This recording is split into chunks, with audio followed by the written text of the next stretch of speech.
We have a special guest today, my cousin, or is he really my cousin? Marlon. Stay tuned. All right. So, if you guys don't know Marlon, we're cousins. We're cousins. Okay. If you want to know the full story, here's the full story. Our grandmas are sisters. Okay. So here's what happened growing up. Okay. I moved to the East Coast of the United States, and you lived in the West Coast, Stockton, yeah? Yeah. That's where you grew up. Yeah, so our families were kind of separated at that point, right? We knew each other when we were like, what, three? It was 2, 3. 3? Yeah, 2 I don't know, three. you were a baby. Yeah, I was a baby. And then we never really saw each other since then. You moved to the other side. Yeah, and then it wasn't until I moved to Los Angeles, probably like 5 years ago. I was like, whoa, Marlon? Wait, aren't you my cousin? You're like, I am? I was like, yeah, our grandma, what's her grandma's name? Wow. And then then we were like, wow, we're cousins. So then, yeah. So that's it, yeah. But eventually, we became roommates. We lived in, I guess we can say because we don't live there, we lived in Encino, California. Uh-oh. So, yeah, from there, that's where I started Guava Juice, actually. Yeah, I remember when the early days of Guava Juice happened was in that house. It was conceived in Encino. Mm-hmm. And you just asked me one day, you're like, I like Guava Juice. Just said that. Did. I was like, wow. And you just did it. Yeah, I don't know. And then that's where you kind of like started your YouTube channel as well. Like more you had it for a long time, yeah. But then you were just like, all right, let's do this thing together. Yeah. Yeah. And back in the days, we had tripods, but we kind of like helped each other out, like filming videos, helping each other film videos for one another. Like, hey, I'm gonna do this Korean ramen spicy challenge. You want to help me film? Yeah. Or I mean, we just helped each other film all the time. We're like just bounced ideas off each other, and then like just worked out a lot and just made more videos. I don't know. It's like a very YouTuber house. Oh yeah, it's really cool. Sure. We also lived with Will from Ryan's podcast, right? Yeah. Will Pacaro. Pacaro. But you guys know him as Paco. Yeah, he has a channel and stuff too. But yeah, Roy would always try to push him to make videos because he was really talented too. And then I don't know, I just was like wanting to make videos also, and then I just kind of did it with you at the house, and we just like made more videos because I was inspired just by starting making videos. Honestly, if you surround yourself who are as passionate and motivated to get something done, then you'll kind of just, obtain that mannerism to get that done as well. I think that's like what happened in the beginning. It's like I think so. We're just always constantly working. And I moved. I just moved here from LA because, I just moved, and I was kind of like a little bit sad because I didn't really know anyone for like the first year until I met like you and then Will. I'm like, all right, I have some buddies now. Yeah, what was that like? Tell me like when you first like moved to Glendale. I know we talked about it before, but what was it like when you first moved here? Obviously, you had a different YouTube channel. Oh yeah. So I moved from North Carolina, but yeah, it was kind of sad because moving from East Coast to West Coast, I was so used to the East Coast. I like knew everybody there. My friends were there. Everyone was there. So moving here, I didn't know anybody. Yeah. Except Alex, and I don't know. I just became sad, and then I don't know. I mean, it's okay to be sad, but it's just like I understand because when I moved down here too, I had 2 friends I lived with. Yeah. But I guess I kind of related because you tell me stories like what you would go kind of to the mall by yourself and just hang out and like work out by yourself. So I kind of did the same things, but I didn't have anyone that was interested in YouTube either. When I first lived here, everyone kind of just thought that wasn't really. I mean, there are people that watched it, but there weren't people that were like interested in it. So I didn't really have a friend circle that was like that. But then when I was reunited through Will again, because I think he was working with you and Alex on something. Yeah. When we were reunited again, it was kind of like, oh, this is like, I love this. This is the kind of creative like energy I want to be around. Yeah, and like that kind of I think really drew us together. And what else happened? And like, how else did you feel when you were first like you said, like for you guys, you need more context. I moved here, and then I just kind of just did things just to kill time rather than keeping myself like going out to events or whatever. I would just go to the mall, or I would go to the movie and watch 5 movies in a row just because it'll kill 10 hours. I'm like, all right, time to sleep. God. Let's go to sleep. So it was kind of at that point, but then I realized it was very unhealthy. I'm like, okay, I need to do something with my life in order to, project and move forward from my current situation kind of thing. Yeah, I think you started daily vlogging. Were you daily vlogging while you're still there? Yeah, you started daily vlogging. I started daily vlogging. I watched a lot of Casey Neistat because Casey Neistat was pretty big at the time. So I was just like, wow, his form of vlogging is very unique at the time. I'm like, okay, he inspired me to get daily vlogging. So I did it for like 10 months. Yeah, you did it for a long time. Straight. Yeah. I'm like, okay, if I can do this, what else can I do, kind of thing. Yeah, I think that's like a big key, I think, to YouTube, with people always asking, like, how do you get started on YouTube? Is like, I think finding someone you like Roy did with Casey Neistat. That's what you did, right? You liked them, and then so you just like wanted to, I guess, model it. And so you're just like, oh, this is fun, so I want to model it. And I feel like that's really relatable to kind of like even what I did in our living situation. Is like I was just like, oh, that looks really fun, like let's just do that. And then I kind of just like when I lived with you, I just saw Roy working 20-hour days. It was insane. Like I can't even describe it, because if I tried to tell you guys on the Guava Juice 2 channel, I don't know where this is, or whoever's listening on the Spotify, like, you guys wouldn't even believe me how much Roy worked to make this whole like life right now. It looks easy on the outside, but I promise you, living with it, it's like anyone you could bring in any CEOs like that I know right now, and I told them about like the times when we lived together. They're like, that's crazy. And that's why I think it goes back to like, you really have to love what you do, or else it's really gonna be just a pipe dream. And I think Roy just really loves you guys so much, loves the internet, loves his family, and it just like, that's why I think Guava Juice is so successful, is because you just see that. Thanks, appreciate that. Yeah. Yeah, I mean, out of everybody, you experienced it firsthand. No, yeah. Like for Marlon, you have acting class, right? So, yeah. And then you would go to acting class. So you first, here's our schedule, okay? If you want to know how Guava Juice started, what my schedule and my itinerary was. This is like the schedule, yeah. I would say the first 5 months, I would wake up whenever, probably like 9. I was like, hey, Marlon, let's work out. So we work out from like 10, 11, maybe 11:30, and then I would get to work from like 12 all the way to like 6 or 7, and then you'd be like, all right, I gotta go acting class. I'll see you later. Yeah. I'm like, all right, I'll see you. I'll grab some dinner for like an hour. And then from 8 to like 4 a.m., I was still working. You would come back from acting class like, what, 3 a.m. or something like that? Yeah, and 3 a.m. Sometimes you like walk inside the house like, oh, you're still awake? I was like, yeah, I'm just editing this 6th video. Yeah. I think that kind of, I think I wouldn't admit it back then, but I think me and Roy are both very competitive in that way, kind of too, like in a good way. It's a friendly competition where it's like, I was like, dang, like we're still working.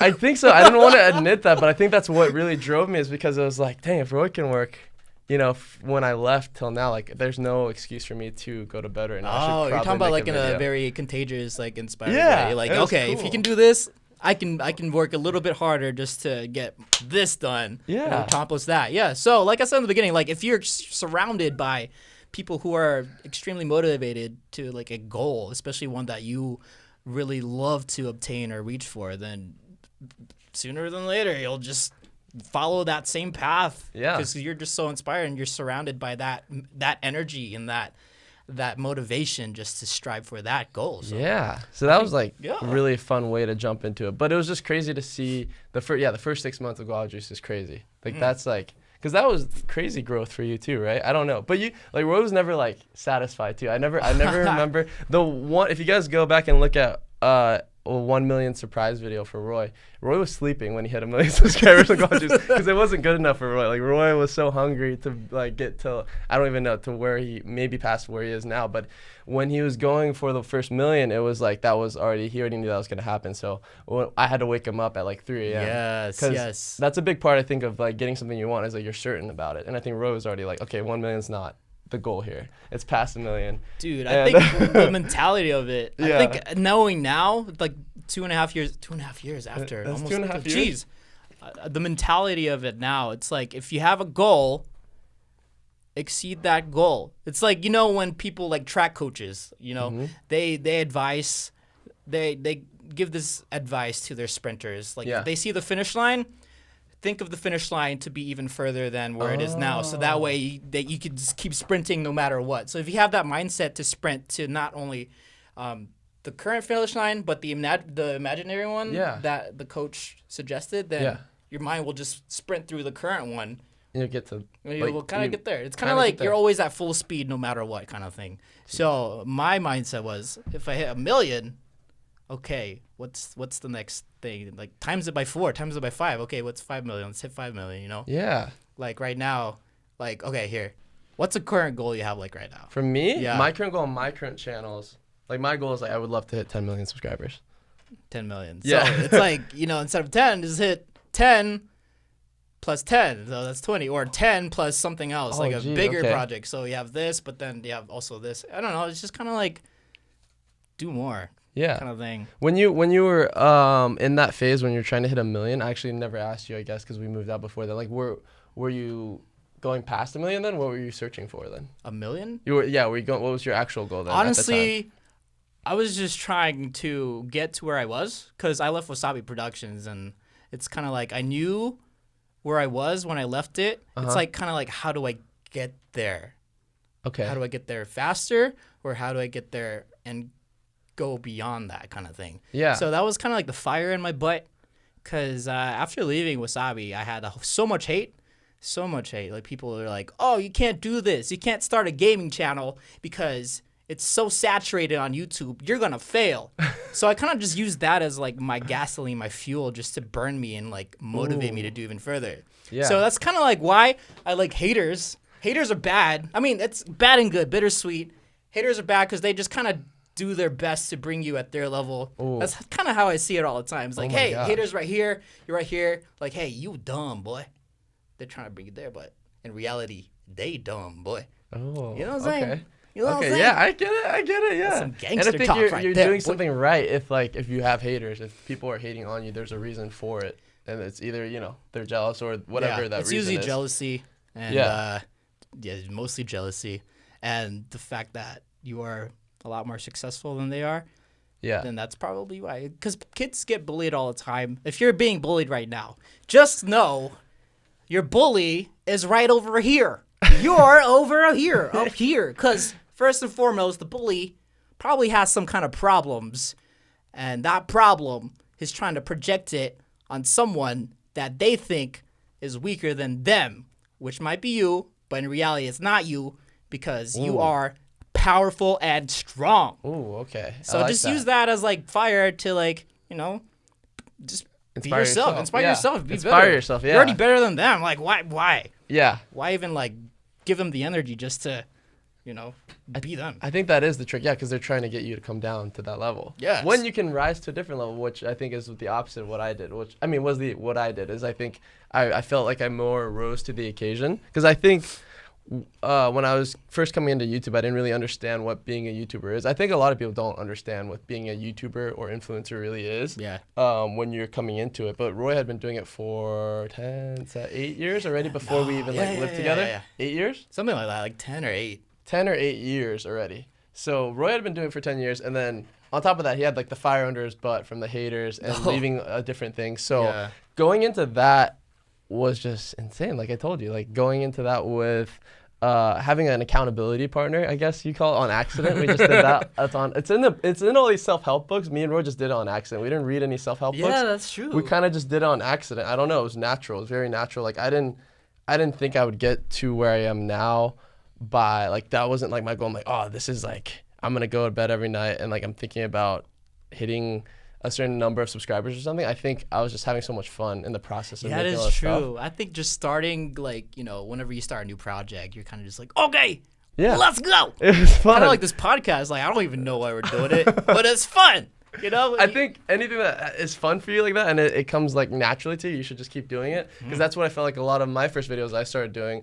Because I noticed Roy was having fun doing games and like bathtub stuff. Because Roy had fun actually doing that. I was like, what do I like to do? I was like, oh, I like to cook stuff. Oh, yeah. I really like to cook stuff. So like I would cook like food at the house all the time. So that was something I loved to do. So I was like, I want to just cook stuff and incorporate that into my channel somehow. And luckily back then the trends were giant things. So it kind of worked out in my favor. Yeah. Because what did we do? You did like giant marshmallows. Yeah, giant marshmallows. I remember helping you film that. It took you like a week or something to film that, right? Yeah, the first marshmallow took me a week to do. But most of our things happen like, me and Roy had a ritual. So it's like we work out. And then it's always like Target right after. But that's when you come up with the ideas, is Target. Meaning Target the store. Because Target has the best props. And that brings us to our sponsor. No way! No, okay. Our sponsor, it's not Target. I wish it was Target. If you're watching this, please sponsor me. Yeah, our sponsor today is guavajuice.com. All right, for your best shirts, go to guavajuice.com. Yes. Sponsored this episode of the podcast.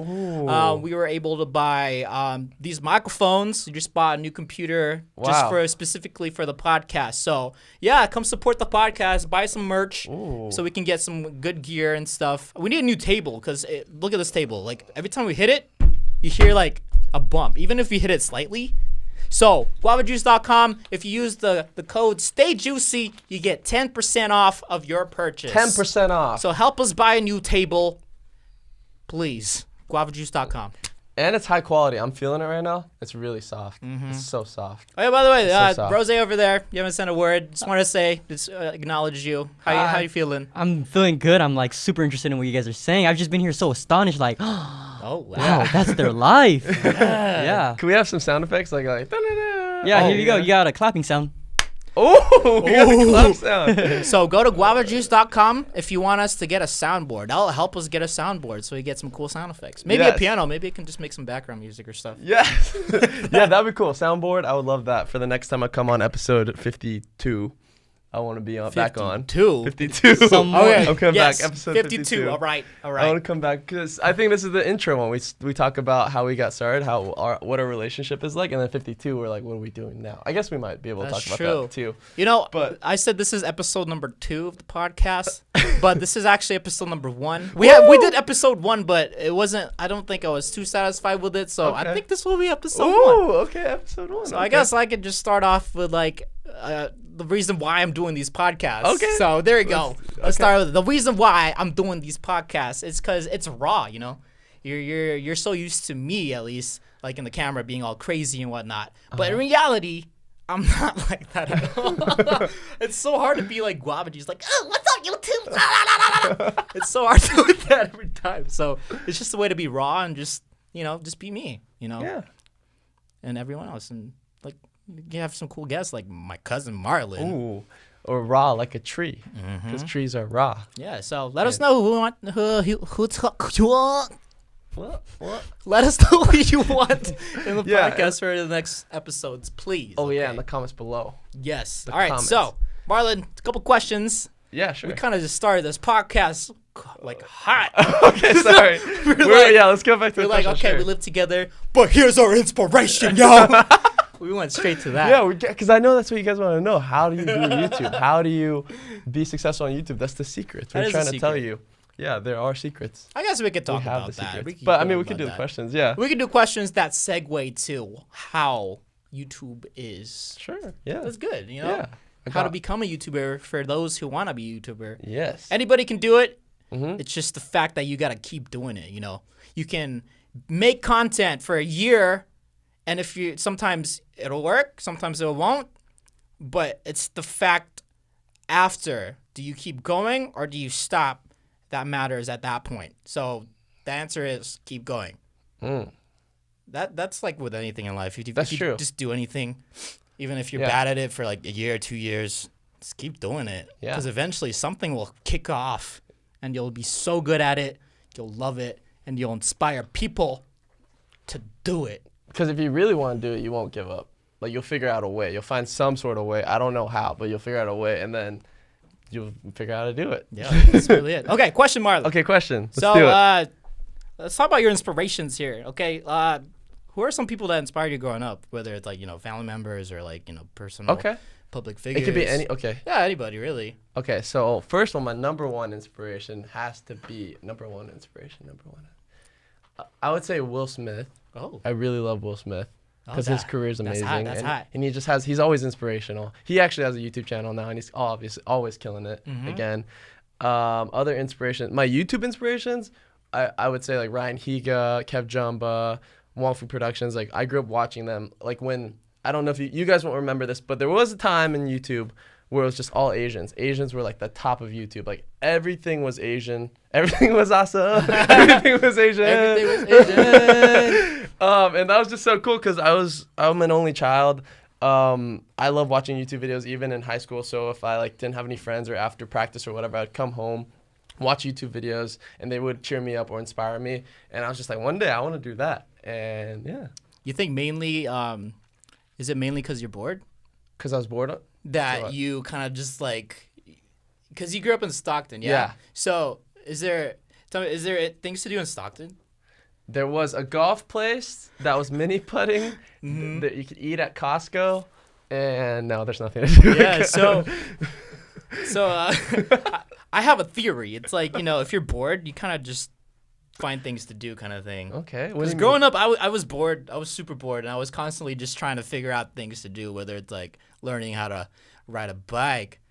Okay, maybe not that far. Learning how to, film a video and edit and stuff, just because. So you edited all yours at the beginning. All of it was like edited and written. Yeah. Because I was just bored. Yeah. Do you think boredom played a factor? You're like, just being. I was craving to do things. I think so. Yeah, and I think it was kind of like the same quote with. I always felt weird about school because there's like that quote about you can't judge a fish on its ability to like climb a tree. That's how I felt like a lot of school, and I always felt like in a weird way somewhere in my heart like I really wanted to do something creative. I don't know. Like it was just being expressed in such weird ways. Like I wanted to be on TV or like create in some way. I just didn't know how to get it out. So yeah, that's how I started making videos and stuff. Back, my first videos in school were for projects in class, like in history class. It was for projects, like instead of doing a presentation, I'd be like, can I make a video? And then my teachers were nice enough to let me. So I got to do that. I should have done that, yo. Instead I wrote like a 6-page paper. I should have been like, can I make a 6-minute video? Yeah. Please?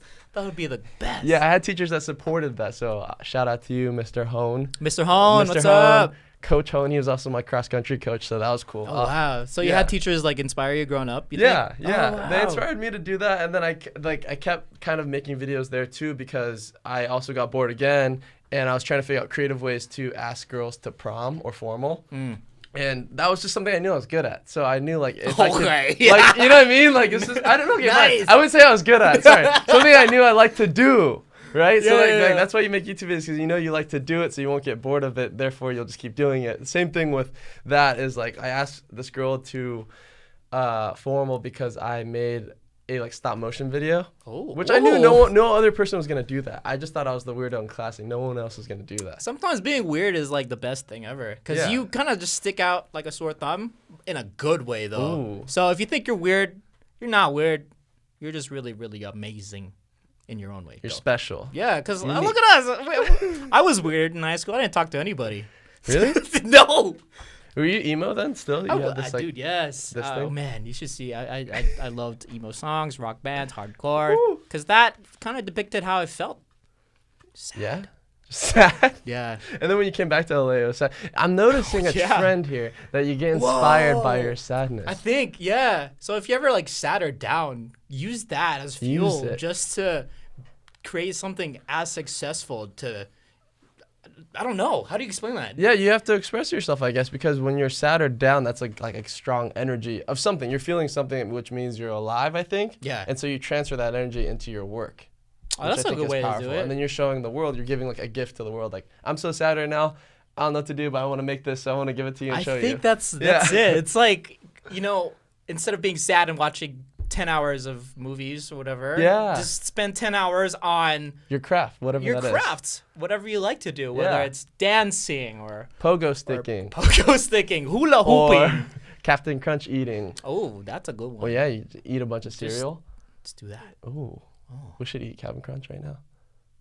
It's like all Captain right. Crunch. All right. So stay tuned. We're going to take a little break, and we're going to see who eats the most Captain Crunch. Maybe. Be right back. Be right back.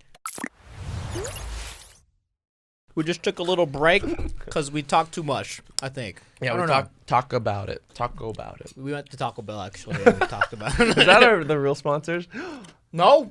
Taco Bell, if you want to sponsor this, also, just let us know. Any sponsors, just let us know. We need some new gear, like a new table, really. And some new guests. Anyways, welcome back to the part 2. I guess in the first half, we talked about... This is too addicting. The first part, we kind of just talked about our past and like what inspired us to do what. I guess in this part, we can talk about our past even further. Like before YouTube, before everything happened, what were we doing? And how did that kind of reflect and inspire us to pursue YouTube at all? Okay. So You go first. It's your podcast. You go first. Oh, okay. All right. So, before YouTube, I guess I could talk about my first jobs. Yeah. So my very first job ever, I was in 7th grade.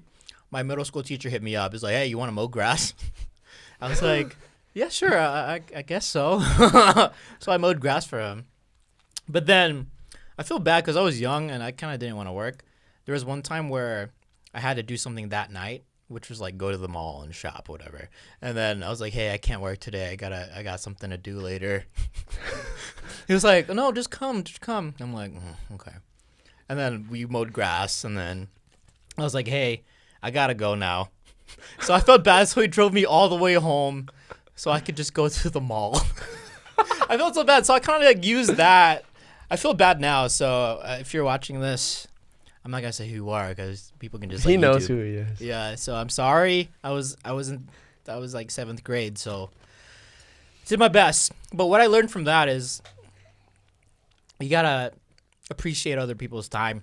You know, he took me in as an employee because he trusted me, and I kind of just abused that and like, yo, I gotta go to the mall. So just be nice to others. Okay. After that, I became a grocery store cashier. All right, Harris Teeter. That's where I worked. North Kakalaki, North Carolina. If you guys are watching from North Carolina, I don't even know what a Harris Teeter is. It's like in the West Coast. We have Ralph's, right? It's just kind of like that. Oh, okay. So that was that for a while, and then after that, I was a delivery driver for a restaurant called Chai's. It's no longer there. It was at Duke University's campus, and I would just drive around and all these Duke students and get tips and stuff. And after that, I just went to college, and then that kind of motivated me to like do YouTube because I was broke.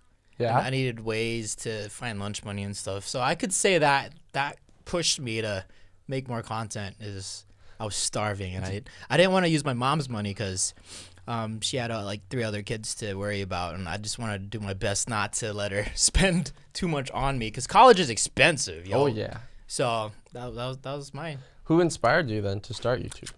Who inspired me to start YouTube? Yeah, like who are you watching was like, I like that. I think same as you. I watched a lot of Smosh. Ryan Higa, back in the day, was really, really an inspiration. The same inspiration as you, like all the Asians on YouTube, because there's not many Asians. Freddie Wong, Freddie W. Oh, yeah. It was a good one. I watched all this stuff, too. Like all of them, really. Okay, my first one ever was like when I first started editing a little bit, and I would just like say like, oh yeah, I'm an editor now. So I would just tell people like I make videos. I was the worst editor, but like this old guy was like, hey, I'm releasing this new book, and he lived in Sacramento, and he was like, hey, can you help me make a video for this new book? And I was like, yeah, I can. That's easy. I know how to do that. I just like faked it so hard. And when you go watch this commercial, that's so bad. Wait, you edited a commercial like on TV? No, it's for like I don't know what it's for, but I just like basically had the book right here, and I was just like like this, and I like held the book and I like went like that, and then like had a title card come in from the side that said like Robert. I can't say his full name, but like Robert Smuckers. It just came in from the side, but I was like the dolly because I didn't know how to do that effect in After Effects. Yeah, so like put the book on my palm of my hand, and I was like. Nice. Yeah, and then I made my first like I think $200 from that. Yeah, see that's good already because you're improvising as is. Yeah, but that was like I didn't know anything about editing there. Obviously you can tell because I was just doing that. But I was just like that's like one of my that was only my first like, within my first 20 videos I ever made. That was one of them, right? Because I just like was so when you don't know anything, you're so arrogant normally. Like as humans we are naturally. Like when you don't know anything, like the more I get older and know like we don't like everyone always talks about how they don't know anything. Like we're like like if you ask us about YouTube now, we're like, what's the next trends? We're like, oh, you don't know. Like you don't know. Yeah, we don't. You don't. You just can only learn more. So that's how I felt when I was younger. I was so arrogant about it. I was like, oh yeah, I know how to edit. Like I can do this. But you just made it work.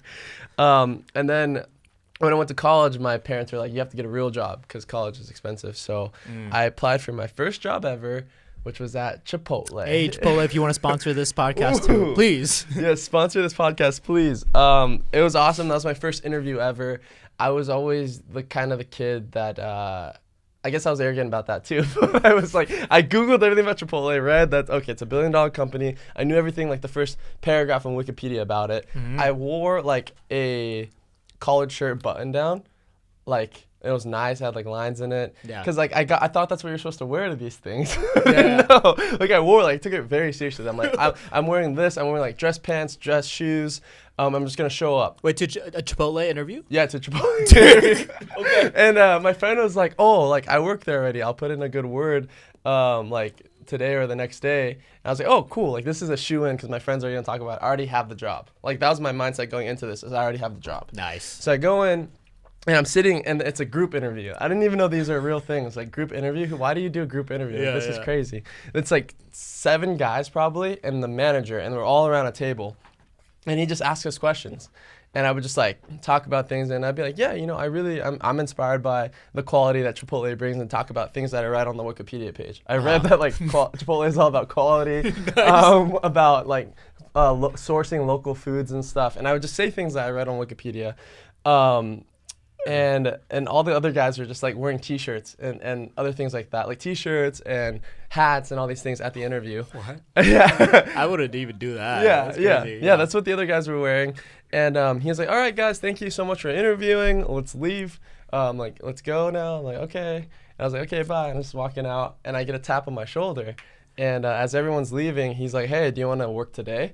And I was like, what? He's like, we can like hire you right now today. And I was like, really? Okay. And then my friend walks in, and I was like, yo, it worked. Like, you told him about me? And he's like, I was about to tell him right now.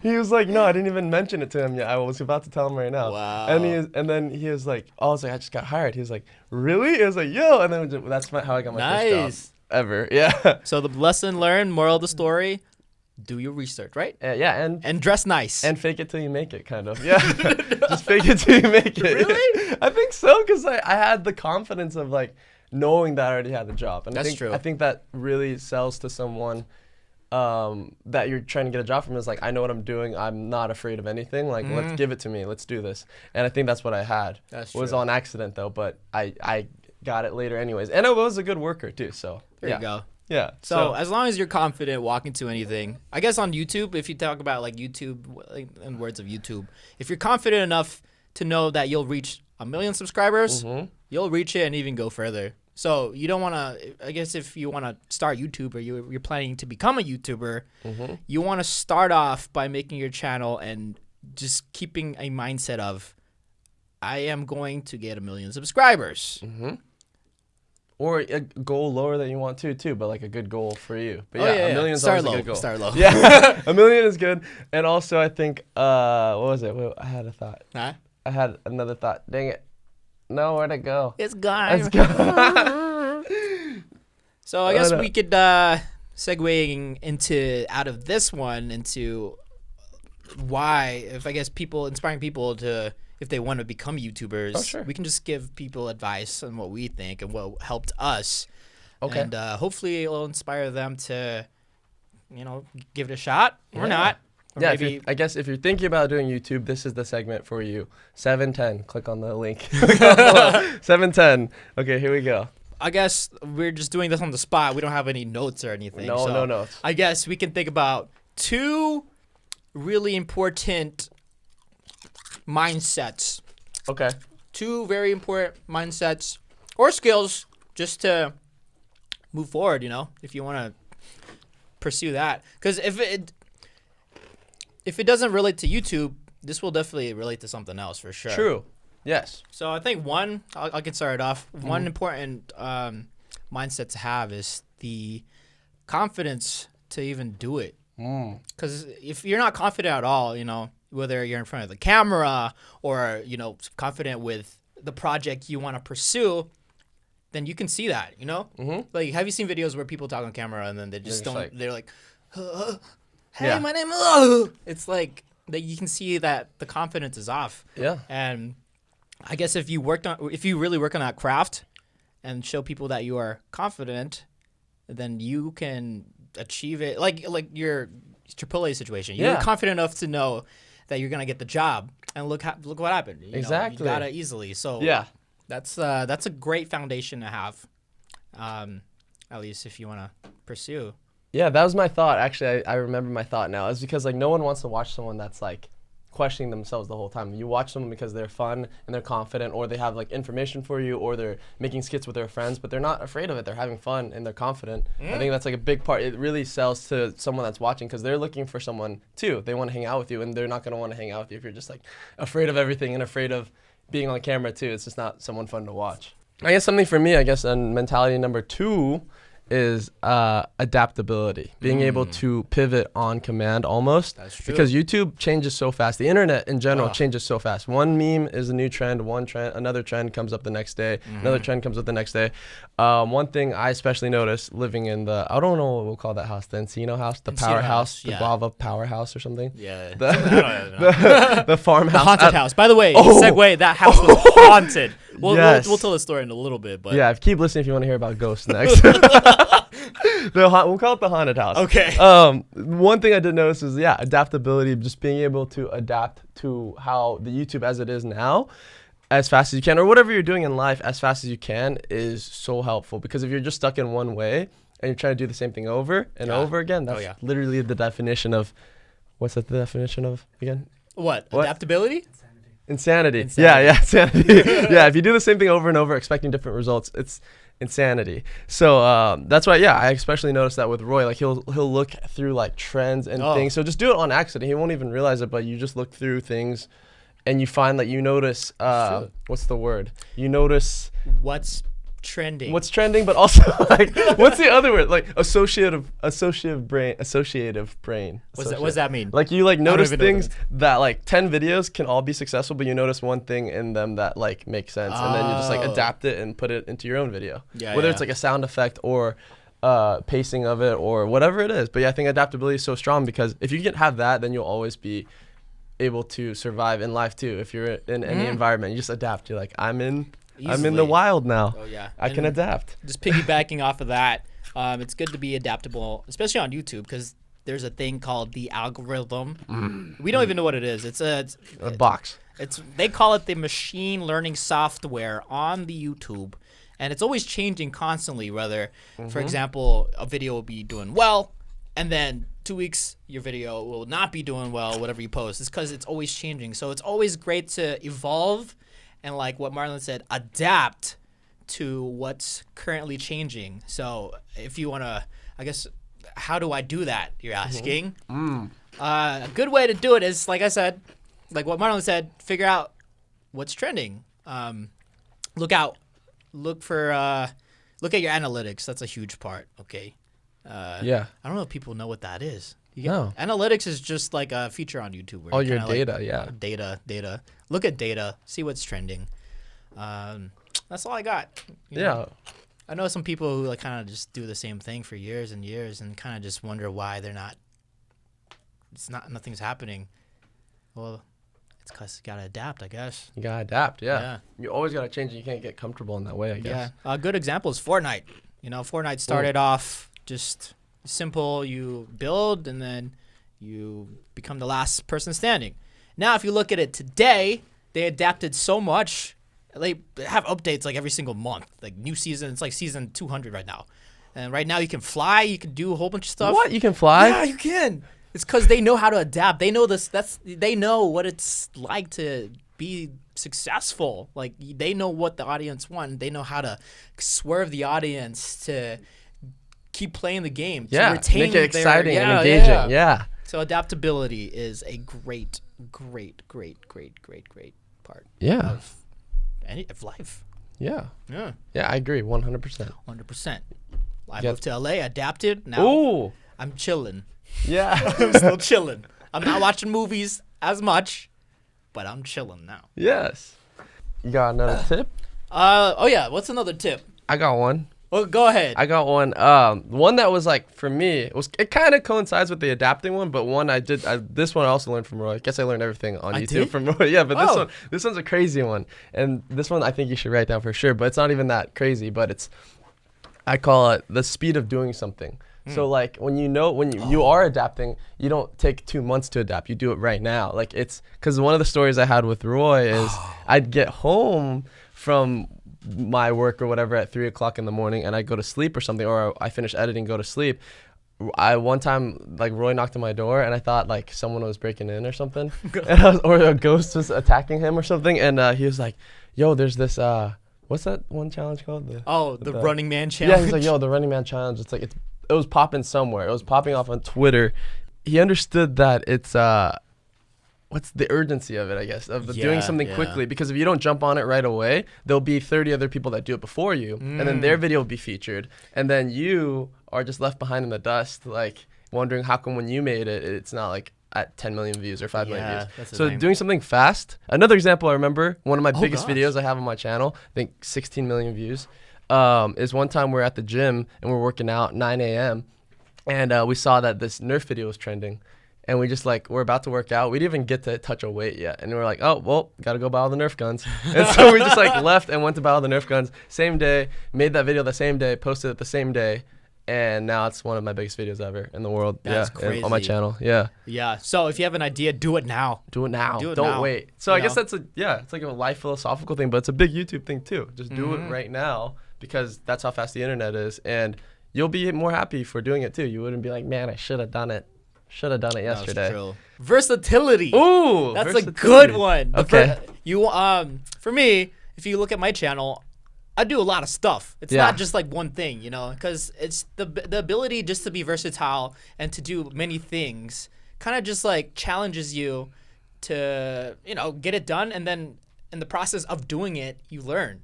Wow. Like, for example, we have this series called Guava Juice Tries, whatever. Like, I go try parkour. Whoa. And then maybe do that, and then maybe what else? Sort of chiropractor, Guava Juice, kind of like modeled off of like, you know, the Try Guys. Yeah. They like doing different things because it kind of helps them learn in the long run. Because if you're stuck to like one singular subject the whole time, you can only obtain certain knowledge in that singular path. But then if you spread your path, kind of like a branch or a leaf, kind of like root it out, then you have so much knowledge to obtain from those other paths. Whether it's like, you know, for parkour, for example, I learned that I'm not as fit as I used to be, but I also learned that talent takes time, you know? Like parkour, I appreciate parkour now because you get to learn the process of doing it, the process that people have to get their bodies adjusted, whether it's like jumping from one thing to another. That's all muscle memory, you know? Oh, yeah. And there's skill into that. And you kind of just learn that. I don't know. Knowledge is powerful. And if you want to be very knowledgeable, just be versatile and do as much as you can, you know? And if you look at my channel, I'll do a lot of like gadgets. We buy a lot of gadgets and we just kind of just use it and, you know, learn from it. We do sometimes we get music videos because why not? You know, music is a big part of the world. Might as well tap into it and learn what you can learn about it. Like whether it's like harmonies or learning how to play the piano or keyboard, you kind of just learn as you go, kind of thing. Yeah, talk about your show real quick so people know. Okay. So I have a new show coming out. It's for 3 to like 7-year-olds. So if you're not 3 or 7, don't go watch it because you'll mess up the algorithm. But my show basically is it's a combination. I don't know if you guys are familiar with like Mr. Rogers or Zoom or what's another show? Mickey Mouse Club. These are all like more old school shows that were back in the day that were really more for kids, like just to learn about themselves and the world around them. Yeah. And so basically mine is the internet version of that, where I'm bringing other kids to hang out with me in my tent. It sounds really weird right now saying it out loud. In my tent, but it's a massive tent. It's called Home Base. And we're singing and dancing. We have cool things like that, but we're also doing fun challenges, but they're also learning so much about the world and like just normal things we never learned about when we were little, like emotions. We talked about sadness on the show here too. No. I think it's very important for kids to learn about emotional intelligence and how to handle themselves then. So that's something we're really working towards on this show, is to like help kids understand their feelings and understand why they feel a certain way and how do they deal with that. And so, yeah, really excited about this show. Versatility. You got to just do new things. Yeah. That's exciting. Yeah, so this is new.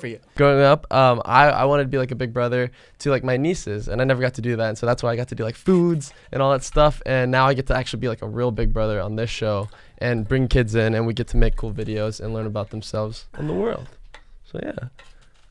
Marmarland, July 25th. Marmarland, July 25th. Everybody, go. If you're not I'm gonna be so mad at you. But yeah, or show your younger siblings because it's for them. It's like for like kids like 3 to 7, and so yeah, we have a lot of fun in it and just like make cool stuff. Is it on YouTube? Yeah, it's gonna be on YouTube. It's called Marmarland on YouTube. Marmarland. Check it out. This one is just like I learned this one and it's really helped me a lot. It's just not to judge anyone or anything or anything on YouTube too, especially with what you do.